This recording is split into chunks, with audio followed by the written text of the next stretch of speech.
Hello दोस्तों, स्वागत है आप सभी लोगों का राजस्थान एकेडमी पर।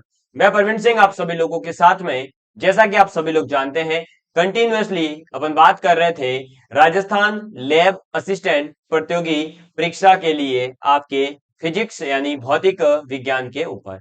और भौतिक विज्ञान के अंतर्गत हमने बात शुरू करी थी हमारे 12th का जो पोर्शन दे रखा है उसके बारे में।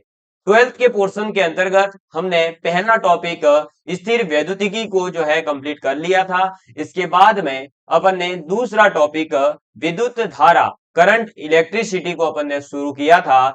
और करंट इलेक्ट्रिसिटी टॉपिक के अंतर्गत आज जो है हम हमारे लास्ट टॉपिक के ऊपर डिस्कस कर रहे हैं अभी। और लास्ट टॉपिक कौन सा है? विभव मापी यानी पोटेंशियोमीटर। पोटेंशियोमीटर का इससे पहले एक लेक्चर ऑलरेडी हो चुका है। और आपको बता दूं कि पोटेंशियोमीटर एक थोड़ा सा टफ आप कह सकते हैं व्हीट स्टोन ब्रिज और मीटर ब्रिज के कंपैरिजन में।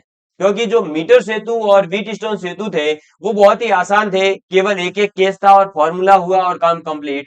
वहीं पर अगर मैं बात करूं विभव मापी की, पोटेंशियोमीटर की, तो ये थोड़ा सा प्रैक्टिकल बेस्ड है। यानी कि इसके अंतर्गत जो है हमें थोड़ा सा नॉलेज होना चाहिए, अदरवाइज हम इसके न्यूमेरिकल क्वेश्चन को नहीं समझ पाते हैं। इसलिए इसको मैं थोड़े थोड़े से टुकड़ों टुकड़ों में आपको समझा रहा हूं।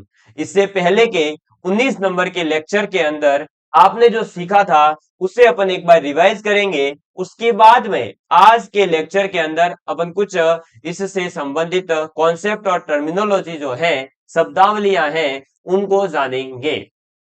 बिल्कुल भी आप जो है जल्दबाजी नहीं करें, क्योंकि जल्दबाजी का काम जो है शैतान का होता है। और हमें शैतान नहीं, हमें टॉपर बनना है, हमें चयन करवाना है। ठीक है, तो इसलिए हमें छोटी छोटी चीजों को सीखते हुए आगे बढ़ना होगा। रेगुलर ये क्लास जो है 11 बजे आती है, अल्टरनेटिव डेज पर आती है। रेगुलर मतलब डेली नहीं आती है, रेगुलर का मतलब है अल्टरनेटिव डेज पर आती है। हाँ, अभी एक दो दिन जो है क्लासें बीच में डिस्टर्ब हो जाती है। उसका रीजन है कहीं ना कहीं जो है हमारी इलेक्शन ड्यूटी उधर उधर लगी हुई थी, तो उस वजह से भी थोड़ा सा थक हार के आते हैं। इसके अलावा जो अभी हाफ ईयरली एग्जाम्स भी आ रहे हैं, आप लोग सभी जानते हैं, तो उस वजह से भी थोड़ा सा ये जो है डिस्टरबेंस हो जाता है। अदरवाइज आपका कोर्स जो है वो करवा दिया जाएगा। यूट्यूब पर क्लासेस आती है, जब भी क्लास नहीं आए आप पीछे की क्लास को देखें और रिवाइज कर सकते हैं। ठीक है, आप राजस्थान एकेडमी सिरो ऐप को डाउनलोड कर सकते हैं। वहां पर भी आपको जो है क्वेश्चंस के साथ में अच्छे से प्रैक्टिस भी करवाई जाती है। देखिएगा, अब एक बार जो है अपन पोटेंशियोमीटर को पूरा अच्छे से रिवाइज करेंगे। सबसे पहले मैंने आपको बताया था पोटेंशियोमीटर के बारे में। तब आपको देखिए ये रहा अपना पोटेंशियोमीटर का पूरा इंट्रोडक्शन, जिसके अंतर्गत बताया गया था कि किसी भी सेल का जो विद्युत वाहक बल है या फिर किसी भी परिपथ में दो बिंदुओं के मध्य जो विभवांतर है, उस विभवांतर को मापने का यह एकमात्र उपकरण है। यह एक प्रकार का वोल्ट मीटर ही होता है, लेकिन ये एक ऐसा वोल्ट मीटर होता है जिसका प्रतिरोध अनंत होता है, यानी बहुत ज्यादा होता है। ठीक है, विभव मापी का उपयोग जो है हम केवल और केवल इसलिए करते हैं क्योंकि यह वोल्ट मीटर की तुलना में ज्यादा वास्तविक, ज्यादा यथार्थ जो है हमें परिणाम देते हैं। इसलिए ये ज्यादा अच्छे तरीके से जो है परिणाम वो विभव जो होता है उसे माप सकता है। इसी कारण से हम इसका उपयोग करते हैं और इसका कोई रीजन नहीं है। आप अगर अपनी लैब वगैरह के अंदर देखेंगे, जब आपने 12th पास करी होगी तब देखा होगा, तो वहां पर जो है कहीं पर भी आपको इतना बड़ा कोई पोटेंशियोमीटर से माप करके वोल्टेज नहीं बताया जाता। छोटा सा वोल्ट मीटर होता है डिब्बे का, उससे ही माप कर बता दिया जाता है। ठीक है, क्योंकि वो आसानी से बता देता है। हाँ, इतना ज्यादा एक्यूरेट नहीं होता, लेकिन फिर भी प्रैक्टिकल के अंदर उसको अप्रोप्रिएट करके चला लिया जाता है काम। अब बात करते हैं आगे। तो ये इस प्रकार का विभव मापी की संरचना होती है, आपको बताई गई थी। ठीक है, ए पॉइंट से ऐसे शुरू होते हुए ऐसे सर्पिलाकार में होता है। इसके अंदर फिर विसर्पी कुंजी यानी जॉकी लगी हुई होती है, जिससे इसका पोटेंशियल अलग अलग मापा जाता है। इसका सिद्धांत क्या है? तो इसका सिद्धांत यही है कि किसी भी आप जो है अज्ञात विभवांतर या विद्युत वाहक बल का मान ज्ञात करने के लिए उसकी तुलना हम जो है विभव मापी के तार पर एक समान रूप से वितरित और परिवर्तित जो ज्ञात विभव है उससे करते हैं। और जब अविक्षेप की स्थिति यानी डिफ्लेक्शन नहीं होता है, नल डिफ्लेक्शन आ जाता है, नल पॉइंट आ जाता है, उस अवस्था में अज्ञात विभवांतर का मान जो है ज्ञात विभवांतर के समान होना चाहिए। और इस प्रकार से अपन अज्ञात प्रतिरोध का अज्ञात विभव का मान ज्ञात कर लेते हैं। कैसे करेंगे ये अभी आगे क्वेश्चन और अभी आगे की चीजों को समझने के बाद आपको अच्छे से क्लियर हो जाएगा। क्लियर। इसके बाद में अपन ने देखा था कि विभव मापी जो होगा, पोटेंशियोमीटर जो होता है, उसका परिपथ यानी उसका सर्किट कैसा बनता है। तो सर्किट इस प्रकार से बनता है जिसके अंदर एक बैटरी होती है, रियोस्टेट होता है, एक कुंजी होती है, एक वायर लगा रहता है जो कि लगभग 10 मीटर का होता है। ठीक है। और नीचे फिर एक द्वितीयक परिपथ होता है जिसके अंदर अज्ञात विद्युत वाहक बल वाली बैटरी लगाई जाती है। एक जॉकी के माध्यम से उसको वायर के ऊपर घुमाया जाता है और उससे फिर इसका विभव ज्ञात किया जाता है। और आपको यह भी बताया गया था कि जो अज्ञात पर विभव होगा, सेकेंडरी जो परिपथ है, द्वितीयक परिपथ है, इसके अंदर बैटरी जो होगी उसका विद्युत वाहक बल हमेशा कम होता है प्राइमरी परिपथ के अंदर लगे हुए विद्युत वाहक बल से। ठीक है। तो EP is always greater than ES, ये आपको ध्यान रखना है। ये इस पर बेस्ड क्वेश्चन भी एक बार जो है एग्जाम में आया हुआ है, तो आप सीधे सीधे पता लगा सकते हैं ऑप्शन को देख करके। जहां कहीं भी ईपी की वैल्यू कम हो जाएगी वो ऑप्शन तो कभी सही हो ही नहीं सकता था। तो ऐसे भी क्वेश्चन आए जो एक ही ऑप्शन देख करके आंसर निकल सकते थे। अब अपन बात करते हैं आगे, जो एक सबसे पहले इंपॉर्टेंट टर्मिनोलॉजी आती है उसके बारे में। आप सभी लोग अपनी कॉपी के अंदर हेडिंग डालिएगा, विद्युत विभव। क्या डालेंगे, सॉरी, विभव प्रवणता, विद्युत विभव नहीं, विभव प्रवणता, विभव प्रवणता। ठीक है। किसकी बात करेंगे अपन, अब बात करेंगे अपन अपने विभव प्रवणता की। किसकी बात करेंगे, पोटेंशियल ग्रेडियंट की बात करेंगे, विभव प्रवणता की बात करेंगे।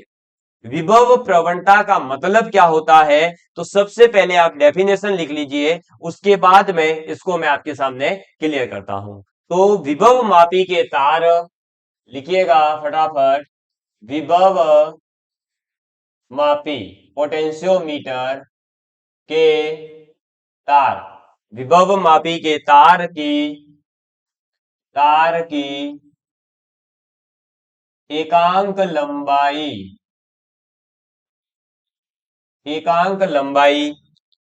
पर विभव पतन का मान, विभव पतन का विभव पतन का मान होता है। ये क्या होता है अभी जस्ट आपको समझ में आ जाएगा एग्जांपल लेते ही। ठीक है, बस आप लिख लीजिए अभी, x is equal to EP upon में एल। ठीक है।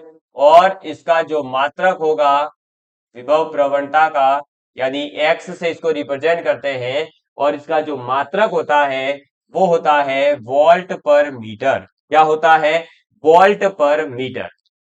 देखिए इसका मतलब क्या है, इसका मतलब केवल इतना है कि जो 10 मीटर का आपका वायर है, जो 10 मीटर का आपने तार लिया है ना, पोटेंशियोमीटर के अंदर जो वायर लगा हुआ होता है जो लगभग 10 मीटर का होता है, तो इस 10 मीटर के तार से जो आपके एक बैटरी कनेक्ट होती है, ये आपको पता होगा, बताया गया था प्राथमिक परिपथ के अंदर एक बैटरी जुड़ी रहती है, और बैटरी के अंदर जो बड़ी लाइन होगी वो प्लस जो है धनात्मक टर्मिनल जो होता है उसको प्रदर्शित करती है, और जो छोटी वाली लाइन होती है वो ऋणात्मक टर्मिनल को प्रदर्शित करती है। ठीक है।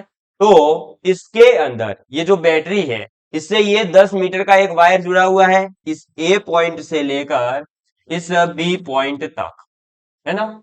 तो ये जो ए से लेकर बी पॉइंट तक 10 मीटर का तार जुड़ा हुआ है, इस तार का विभवांतर क्या हो जाएगा, तो इस तार का विभवांतर जो इस बैटरी का होगा वही तो होगा। और मान लीजिए बैटरी का विभवांतर जो है वो V है, कितना है V। ठीक है। और इस तार की लंबाई 10 मीटर मानते हैं, तो यह जो तार लेते हैं वो समान मोटाई का होना चाहिए, पूरे के पूरे एरिया मतलब सभी पूरा एकदम कांस्टेंट होना चाहिए। लंबाई में कहो चाहे इसकी मोटाई में कहो, चाहे आप किसी भी पदार्थ में किसी में भी कर, 10 मीटर का जो तार लेंगे वो तार पूरी तरह से एकदम जो है यूनिफॉर्म होना चाहिए, समान होना चाहिए, तो ही आपका जो है ये एक्सपेरिमेंट सही होता है। ठीक है, तो अब जब इस तार की मोटाई और आपकी लंबाई और आपकी जो है पदार्थ की मात्रा सब जगह घनत्व वगैरह सब कुछ सेम है, तो इसका मतलब ये जो V पोटेंशियल है, ये जो V विभव है, ये A से लेकर इस B तक के तार में सभी में छोटे छोटे टुकड़ों में समान होगा। सीधी सी बात है, छोटे छोटे टुकड़ों में समान ही होगा। तो ये 10 मीटर का तार है और 10 मीटर के तार में कितने तार में 10 मीटर के तार में विभव जो है वो कितना है, V है।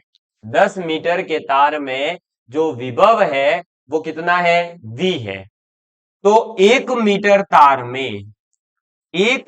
तार में कितना हो जाएगा, V का 10वां भाग, भाई 10 का भाग दे दो, सीधी सी बात है। तो 1 मीटर तार के अंदर जो विभव आएगा इतने से भाग में, यहां तक के भाग में, यहां तक का मान लीजिए ये जो है 1 मीटर तार है, तो इस 1 मीटर तार का जो विभव आएगा वो विभव कितना आएगा, V/10 आएगा कि नहीं आएगा, इतना ही आएगा।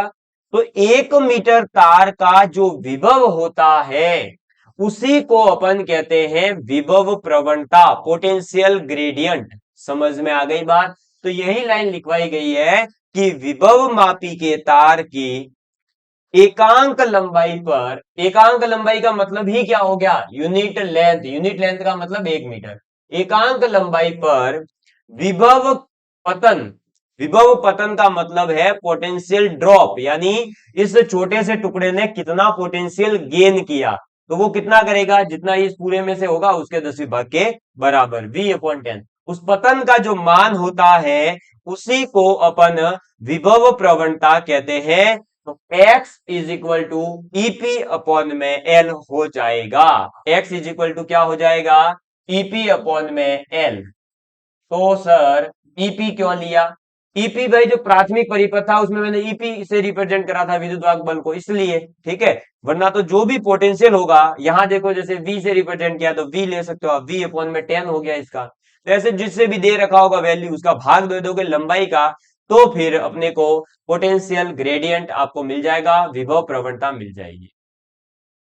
इन शॉर्ट आपको लास्ट में केवल जो बात है क्रिप्स के रूप में या शॉर्टकट में वो याद ये रखनी है कि आपके प्राथमिक परिपथ का विद्युत वाहक बल और उसके अंदर जो आपका विभव मापी है उसके तार की लंबाई का जो भाग दिया जाता है, तो जो वैल्यू निकल कर आएगी, जो अनुपात निकल कर आएगा, उसी को अपन विभव प्रवणता कहते हैं, पोटेंशियल ग्रेडियंट कहते हैं।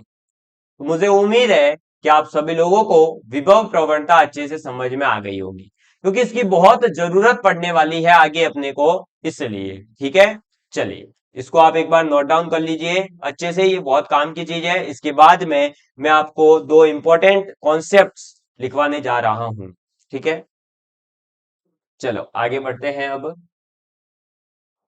देखिएगा, सबसे पहले अब मैं आपको बता दूं कि जो हमारे पास में ये नोट पॉइंट करके लिखना है आपको।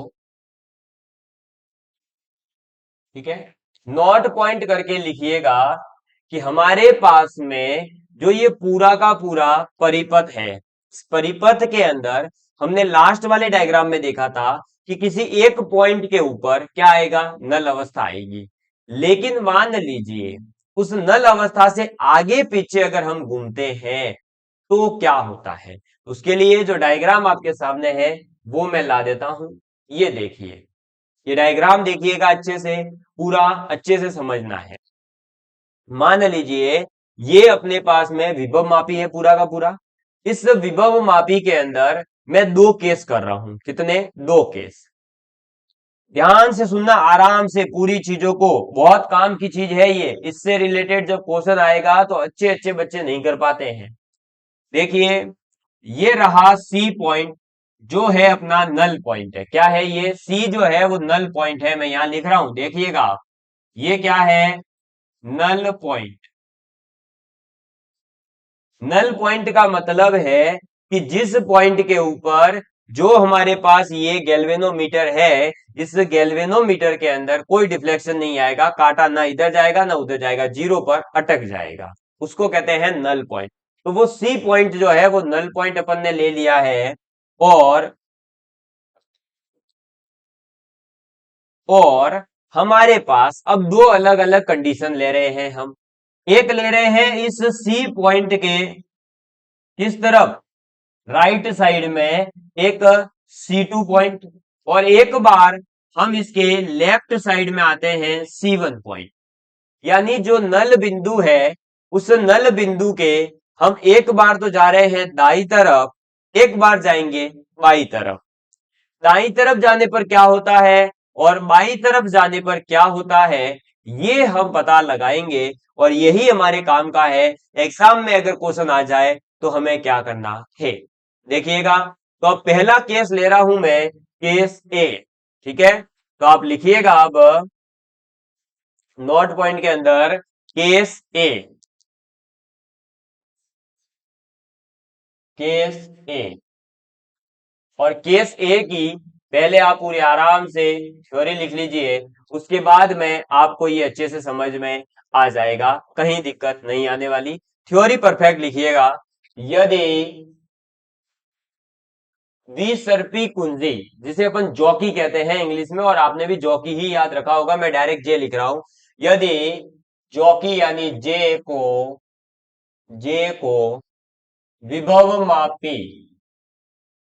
विभव मापी, पोटेंशियोमीटर के तार, पोटेंशियोमीटर के तार के बिंदु, पोटेंशियोमीटर के तार के बिंदु C1 पर रख, C1 यानी कि लेफ्ट साइड में पहले जा रहे हैं, तो C1 पर रख कर दबाया जाए, दबाया जाए, जहां जहां ए C one is equal to है L1। यानी कि जो अपने पास में C1 बिंदु है, वहां तक की जो लंबाई है, ये वाली लंबाई, इधर देखिएगा एक मिनट, ये वाली जो लंबाई है, इस पॉइंट से इस C1 बिंदु तक की जो लंबाई है वो L1 अपन ने ली है। L1 तो हो जाएगा क्या, AC1 is equal to L1 है। तो है तो इस स्थिति में, इस स्थिति में इस स्थिति में V A C one less than F E हो जाएगा।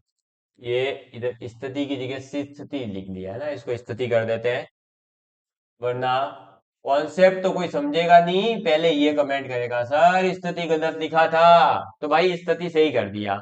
अब देखो, तो अगर AC1 is equal to L1 है, तो इस स्थिति में जो VAC1 आएगा, यानी जो AC1 जो बिंदु है, ए से लेकर के C1 तक का वायर की जो लंबाई है L1, उसका जो विभव होगा वो E, यानी जो प्राइमरी परिपथ के अंदर E है, विद्युत वाहक बल है, उससे कम होता है। ये कम क्यों होता है वो भी समझाऊंगा। तो E होने होने के कारण, के कारण कारण द्वितीय परिपथ, द्वितीय परिपथ में परिणामी धारा, में परिणामी धारा प्राप्त होगी, परिणामी धारा प्राप्त होगी होगी जिसकी दिशा जिसकी दिशा जिसकी दिशा यानी डायरेक्शन क्या होगी, AC1 GEA। ठीक है, ये भी बता दिया जाएगा।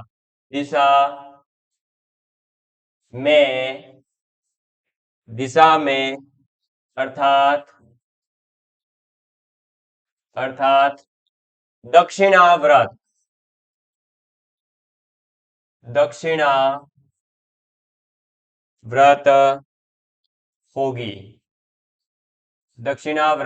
होगी अतः धारामापी में विक्षेप प्राप्त होगा। विक्षेप क्या होगा, प्राप्त होगा, यानी कि डिफ्लेक्शन आएगा। धारामापी मतलब गैल्वेनोमीटर के अंदर। ये अभी पूरा अच्छे से क्लियर कर दूंगा, बस एक बार आप लिख लीजिए, है ना। तो धारामापी में विक्षेप प्राप्त होगा, बस इतना आपने लिख लिया है। तो ये था केस ए, यानी पहला वाला केस, जिसमें अपन ने क्या करा, जो नल पॉइंट है उसके लेफ्ट साइड में लिया है। क्या करा है, देखो ये रहा अपना डायग्राम पूरा, ये है विभव मापी का पूरा परिपथ, आपको पता ही है। अब इसके अंदर आपको ये भी पता है कि जो ये ऊपर वाला परिपथ है ये प्राथमिक परिपथ है, ठीक है। इसको मैं 1 नंबर कह देता हूं, ये 1 नंबर जो है ये प्राथमिक परिपथ, और ये जो नीचे बना हुआ है ये द्वितीयक परिपथ है। पहले वाले प्राथमिक परिपथ के अंदर ये जो नीचे वाली अपन ने बैटरी लगा रखी है ना, इस बैटरी की वजह से जिस बिंदु पर डिफ्लेक्शन 0 हो जाएगा इस गैल्वेनोमीटर में, उस बिंदु पर जो है आपका यहां तक का पोटेंशियल और इसका पोटेंशियल इक्वल हो जाएगा। ठीक है, देखिएगा कैसे, मैं क्या कहना चाह रहा हूं वो देखना। ठीक है, ये देखो मैं ये कहना चाह रहा हूं कि AC का जो पोटेंशियल है, ए से लेकर के इस नल पॉइंट तक के वायर का जो विभव होगा कैसे निकलेगा, पर यूनिट लेंथ का पहले निकालेंगे। तो इस पूरी ए बी लेंथ का जो पोटेंशियल होगा वो क्या होगा, ईपी अपॉन में एल। ठीक है, उससे अपने क्या निकलेगा, इस एसी वायर का, इस ए से लेकर के सी तक के वायर का अपन क्या करेंगे, पोटेंशियल निकालेंगे। और वो पोटेंशियल VAC जो है वो बराबर आएगा प्राथमिक परिपथ के अंदर लगी हुई विद्युत वाहक बल वाली बैटरी के इक्वल, यानी VAC इज इक्वल टू होगा EP। क्लियर, ये था अपना पहला पॉइंट। अब यहां पर जो ये C बिंदु है, ये तो है नल बिंदु जहां पर विक्षेप नहीं आएगा गैल्वेनोमीटर में। लेकिन अगर हम इस विक्षेप बिंदु जो है अपना, जहां पर कोई विक्षेप नहीं आएगा, अविक्षेप बिंदु कह सकते हैं, नल पॉइंट कहेंगे, उस नल पॉइंट के लेफ्ट साइड में आएंगे, तो सीधी सी बात है कि लेंथ कम हुई है, और लेंथ अगर, लंबाई अगर कम होगी तो इसका पोटेंशियल भी तो कम होगा। इसलिए ये जो AC1 है, यानी इसके लेफ्ट साइड में अगर कहीं पर भी आओगे तो उस वायर तक की लंबाई का जो पोटेंशियल होगा वो हमेशा इस EP से कम होगा, सीधी सी बात है। और अगर इस C बिंदु को पार करके आप जा रहे हो तो क्या हुआ, लंबाई बढ़ गई, और लंबाई बढ़ने से सीधा सीधा पोटेंशियल बढ़ेगा। इसलिए AC2 जो होता है उस केस में क्या होता है, वो ज्यादा होता है EP से। समझ में आ गई बात। ये जो VAC है इसकी वैल्यू यहां मैं लिख रहा हूं, देख लो VAC की वैल्यू क्या होगी, यानी ए से लेकर के C बिंदु तक के वायर का पोटेंशियल क्या होगा, है ना। तो इसका जो पोटेंशियल होगा वो होगा आपका टोटल, देखो प्राथमिक परिपथ का विद्युत वाहक बल कितना है, EP, और इस AB की जो लंबाई है, टोटल वायर कितना लंबा है, मान लो L, तो EP अपॉन में L, यह है विभव प्रवणता, पर यूनिट लेंथ का निकल गया। तो जितनी लेंथ तक का हमें चाहिए उससे इसका मल्टीप्लाई करेंगे तो हमें अलग अलग वायरों के टुकड़ों का क्या मिल जाएगा, विभव मिल जाएगा। तो हमारे पास पूरे के पूरे वायर में से हर एक छोटे छोटे टुकड़े का पोटेंशियल जो है वो है ईपी अपॉन में एल। अब मुझे चाहिए एसी के लिए, है ना, ए से लेकर सी तक की लंबाई कितनी है, एल, यानी इसका गुणा होगा अब स्मॉल एल से। तो देखो वीएसी यानी कि एसी जितना वायर, ए से लेकर के सी तक के वायर का जो विभव होगा वो होगा ईपी अपॉन कैपिटल एल, यानी पूरे के पूरे ए बी वायर की लंबाई, और गुणा एसी वायर की लंबाई यानी ए से लेकर सी तक के वायर की, जो कि है एल। तो आ गया ईपीएल अपॉन में एल, ये होगा वीएसी। ऐसे ही अगर आपसे वीएसी वन पूछा जाता है, यानी कि ए से लेकर के सी वन वायर तक केवल, ठीक है, पीछे आ गए अब हम। एल वन जो है वो सीधी सी बात है, दिख रहा है कि एल से तो छोटा ही है ना, एल बड़ा है एल वन से। एल अगर बड़ा है एल वन से तो यहां पर भी तो यही होगा, वापस देखो ईपी अपॉन में एल गुणा हो जाएगा एल वन। तो अब देखो खुद ही आप कंपैरिजन कर लो कि VAC जो है वो आ रहा है EPL अपॉन में एल, और ये आ रहा है VAC वन कितना, EPL वन अपॉन में एल, और बड़ा कौन है, एल बड़ा है, तो ऑब्वियस सी बात है कि ये वाला पोटेंशियल VAC वन ज्यादा ही आए, कम ही आएगा, तो VAC वन कम हो गया EP के कंपैरिजन में, ठीक है। ऐसे ही VAC टू निकाल लो आप, VAC2 निकालोगे वो भी क्या होगा, ईपी अपॉन में एल, पर यूनिट लेंथ का इतना है, और कितनी लेंथ का चाहिए, L2 लेंथ का चाहिए, तो इसका L2 से मल्टीप्लाई। क्लियर, यही चीजें आपसे पूछी जाएगी। आपसे इसमें जो है डायग्राम दे दिया जाएगा और कंडीशन पूछ ली, मान लीजिए कि इस धारा मापी में गैल्वेनोमीटर में, ये जी जो है ना ये धारा मापी यही है, ठीक है, मैं यहां लिख देता हूं, ये जी जो है यही है धारा मापी।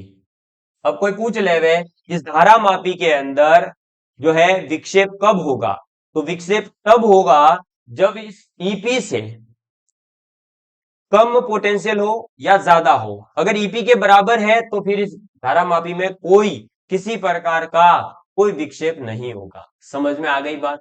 अब मुझे उम्मीद है कि आपको ये चीज समझ में आ रही होगी, क्लियर हो रहा है ना। विभव मापी की जो क्रिया विधि है उसको समझना बहुत ज्यादा जरूरी है। विभव प्रवणता निकालनी आनी चाहिए, और विभव प्रवणता का यूज करके हम ये पता लगा सकें कि धारा मापी के अंदर कब तो विक्षेप होगा, कब विक्षेप नहीं होगा।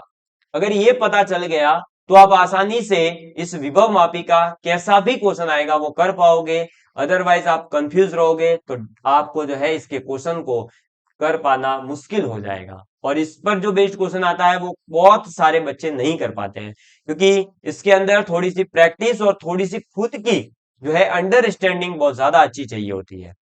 अब मुझे उम्मीद है कि मैंने आपको ये सब बहुत ही आसान शब्दों में समझाने का प्रयास किया है।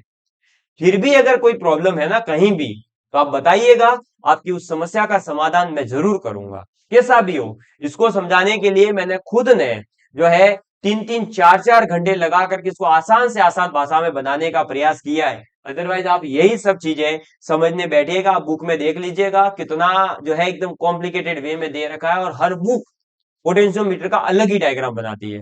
मैंने आपके लिए बहुत ही आसान से आसान डायग्राम और जितनी बुकों में हो सकता था वहां से पढ़ पढ़ के आपको जो है आसान शब्दों में समझाने का पूरा प्रयास किया है।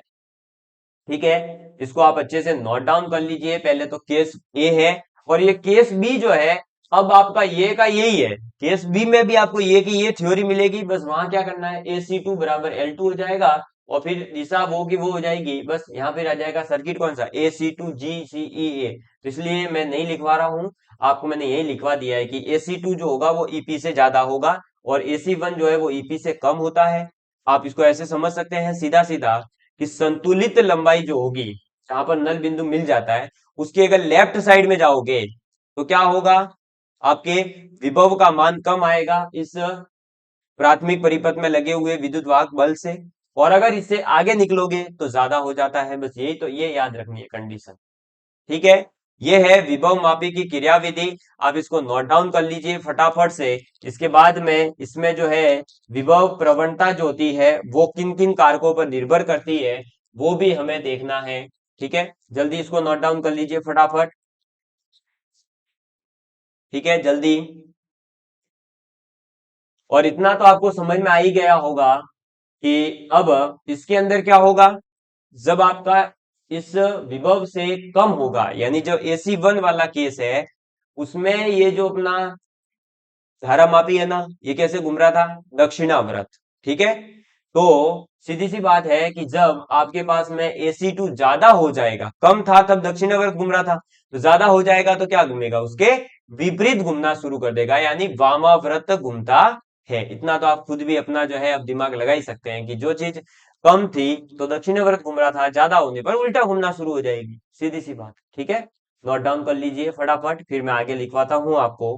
विभव मापी के जो तार की विभव प्रवणता है वो 3 कारकों पर निर्भर करती है। वो तीनों कारक आपको याद रखने हैं, थ्योरेटिकल क्वेश्चन इससे पूछा जाता है इसलिए। ठीक,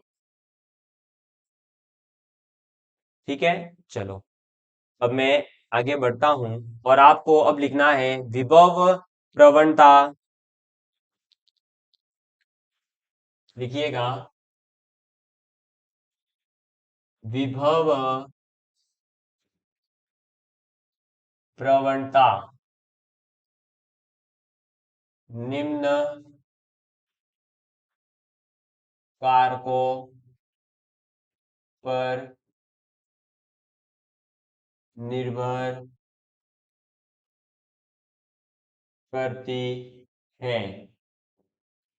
ठीक है, जो विभव प्रवणता है, पोटेंशियल ग्रेडियंट है, वो कौन कौन से कारकों पर निर्भर करता है, उनके बारे में अपन अब बात करेंगे। सबसे पहला पॉइंट आप लिखिएगा, पहला पॉइंट है कि विभव प्रवणता जिसे अपन एक्स से प्रदर्शित कर रहे हैं, मैंने सीधा सीधा एक्स लिख दिया। एक्स डायरेक्टली प्रोपोर्शनल होता है सर्किट के अंदर जो करंट होगा उस पर। एक्स डायरेक्टली प्रोपोर्शनल होता है रो पर। रो यानी कि आपका जो प्रतिरोधकता है तार की, है ना, रेजिस्टिविटी, उस पर डिपेंड करेगा। और एक आपका ये जो है विभव प्रवणता, ये डायरेक्टली सॉरी इनवर्सली प्रोपोर्शनल होगी उस तार के क्रॉस सेक्शनल एरिया के, यानी जो वक्र पृष्ठीय क्षेत्रफल होता है ना, उसके इनवर्सली प्रोपोर्शनल होगी। ठीक, दूसरा पॉइंट आप लिखेंगे अब, विभव प्रवणता, विभव प्रवणता एक्स तार की लंबाई एल, तार की लंबाई एल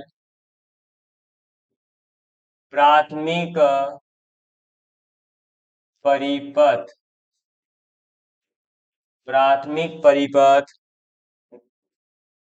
प्राथमिक परिपथ में, प्राथमिक परिपथ में प्रयुक्त, प्राथमिक परिपथ में प्रयुक्त सेल के विद्युत वाहक बल, प्राथमिक परिपथ में प्रयुक्त जो सेल है उसके विद्युत वाहक बल और उसके आंतरिक प्रतिरोध, इंटरनल रेजिस्टेंस, आंतरिक प्रतिरोध, एवं जो अन्य आप और भी कोई प्रतिरोध लगाते हैं, एवं अन्य संयोजित, संयोजित प्रतिरोधों, संयोजित प्रतिरोधों के मान पर। ठीक है, और तीसरा जो कारक है, देखो पहला कारक तो आपको बता ही दिया है, एक्स डायरेक्टली प्रोपोर्शनल टू आई होता है, डायरेक्टली प्रोपोर्शनल टू रो होता है और इनवर्सली प्रोपोर्शनल टू ए होता है।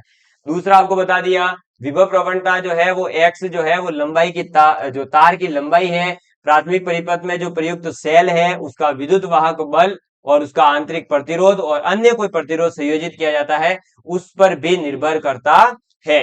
और अगर आपका यदि जो आंतरिक प्रतिरोध है स्मॉल आर वो 0 हो जाए और अन्य कोई प्रतिरोध लगाया हुआ जो था आर डैश जिसे अपन नाम दे रहा हूं मैं भी, वो अन्य प्रतिरोध भी 0 हो जाए, यानी जो बैटरी है उसका आंतरिक प्रतिरोध भी कोई नहीं है और सर्किट के अंदर परिपथ के अंदर कोई अन्य प्रतिरोध भी नहीं जुड़ा हुआ है, एवं एवं प्राथमिक परिपथ, ये डायरेक्ट आपसे पूछा जाएगा तो आपको सीधे सीधे बस कारक याद होने चाहिए, ठीक है। तो प्राथमिक परिपथ में जुड़ा अन्य जुड़ा अन्य प्रतिरोध, अन्य कोई प्रतिरोध जो होगा वो भी क्या हो गया, शून्य, वो भी जीरो है। तो जीरो है तो विभव प्रवणता, विभव प्रवणता x का मान, x का मान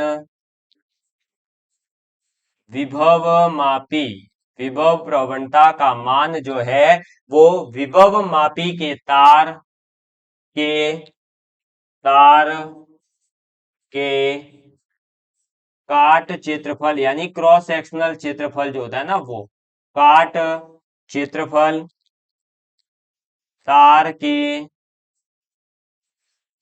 पदार्थ, तार के पदार्थ, तार के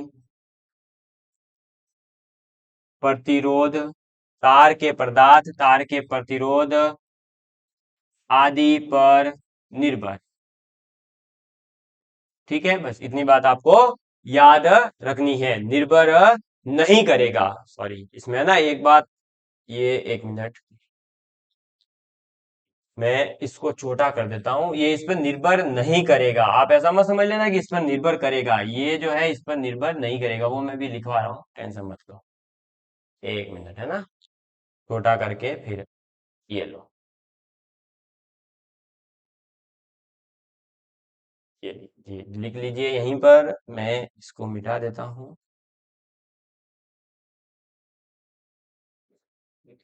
तो देखो, यदि आर आपका जो है वो जीरो हो जाए, यानी इंटरनल आंतरिक प्रतिरोध जीरो हो जाए, कोई बाहर का जो प्रतिरोध लगा रखा होता है रियो स्टेट के अंदर, जिसे अपन ने देखा था पीछे, जो कहते हैं प्रतिरोध नियंत्रक, उसमें भी जीरो हो जाए, और आपने प्राथमिक परिपथ में अन्य किसी प्रकार का कोई प्रतिरोध जोड़ा ही नहीं हो, ठीक है, तो उस समय विभव प्रवणता जो है उसका मान विभव मापी के तार के काट क्षेत्रफल पर और तार के पदार्थ पर और तार के प्रतिरोध आदि पर निर्भर नहीं करेगा।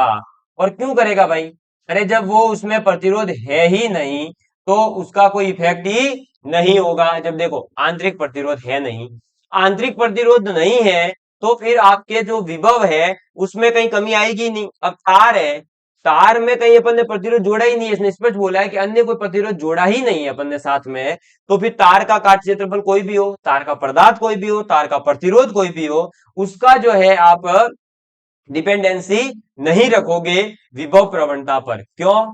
क्योंकि अगर आपने उसके ऊपर निर्भरता रखी तो क्या होगा, देखो निर्भर तो करता है, ऐसा नहीं है निर्भर ही नहीं कर रहा है, निर्भर तो करता है, लेकिन बहुत ही कम इफेक्ट आता है इसका, इस वजह से।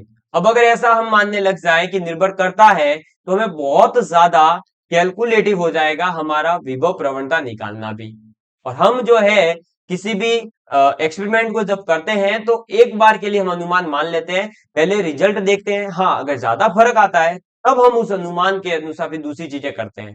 तो इसलिए यहां पर यह माना गया है कि जो विभव मापी के अंदर तार प्रयोग में लिया जाता है, उस तार का प्रतिरोध जो होगा उसका इफेक्ट विभव प्रवणता पर नहीं पड़ता है। इस बात को आपको याद रखना है। एक बार ऐसा ही क्वेश्चन आईआईटी जेई में आया हुआ है कि दो अलग अलग विभव मापी है, एक के विभव मापी तार का प्रतिरोध जो है 10 ओम है और दूसरे के विभव मापी का जो है वो 20 ओम है। बताइए कि किसकी विभव प्रवणता ज्यादा होगी।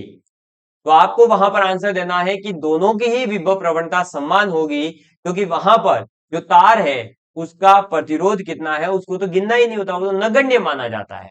हाँ, अगर वो क्वेश्चन में मेंशन कर रहा है आपको स्पष्ट कि इसको यूज करना है तब आप करेंगे। समझ में आ गई बात? तो ये है विभव प्रवणता के निम्न जो कारक है तीन, इन पर ये निर्भर करता है। इन कारकों को आपको याद रखना है। थ्योरेटिकल क्वेश्चन जो है इन कारकों से पूछा जा सकता है। अगर हमें ये कारक याद होंगे तो हम सीधा सीधा क्वेश्चन कर पाएंगे, अदरवाइज नहीं कर पाएंगे। तो मुझे उम्मीद है कि आपको ये विभव मापी का आज का लेक्चर समझ में आया होगा। और अब जो है आगे विभव प्रवणता के विभव मापी जो है इसके उपयोगों के बारे में अपन जानेंगे और इस पर बेस्ड एक दो क्वेश्चन करेंगे। फिर ये अपना टॉपिक पूरा हो चुका है अब, ठीक है। तो ये सेकेंड यूनिट भी आपके जो है विद्युत धारा वाली वो भी कंप्लीट हो गई है। थर्ड यूनिट कौन सी शुरू करें ये भी आप कमेंट करके बता सकते हैं। तो love you all of you, please take care and please share with your friends. जय हिंद, जय भारत।